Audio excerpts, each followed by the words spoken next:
Ma'am, pwede pong magtanong? Ay, nagtatanong ka na. Alam niyo po ba yung bahay ni Mrs. Tina Moran? Ako po yun. Ah, kayo pala yun. Madalas po ba? Ang galing. Ah, never mind po. May problema kaya ata sa apelyido ko eh. Ay, hindi, wala po.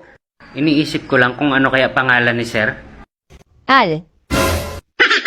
Al ang pangalan ng asawa ko. Bakit? Al Moran. Tapos Tina Moran.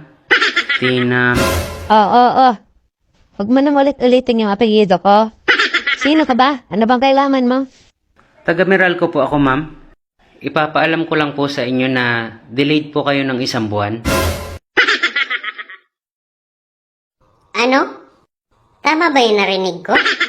Ikaw pa talaga nagsabi sa misis ko niyan. Eh wala nga sinasabi sa akin yan eh. Tapos ikaw, hindi namin kilala? Ikaw pa una nakaalam? Sino nagsabi sa'yo niyan? Eh sir, malalaman ko po talaga yan. Kasi nakarecord po yan sa system namin. Aba matindi. Nakarecord pa. At sa system pa talaga. Ano kayo, high-tech na marites?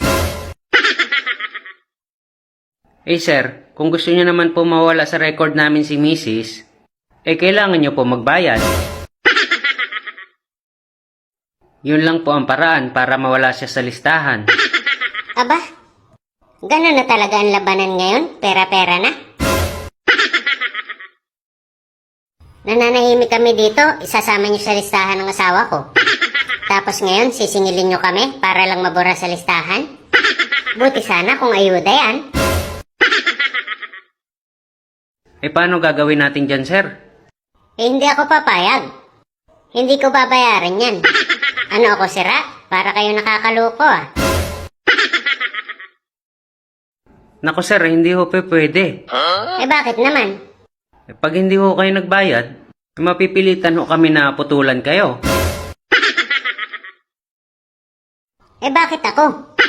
Sobra naman kayo. Bakit niyo ako puputulan? Pag pinutulan niyo ako, paano yung misis ko? Anong gagamitin niya? Eh sir, pwede naman ho siya gumamit ng kandila.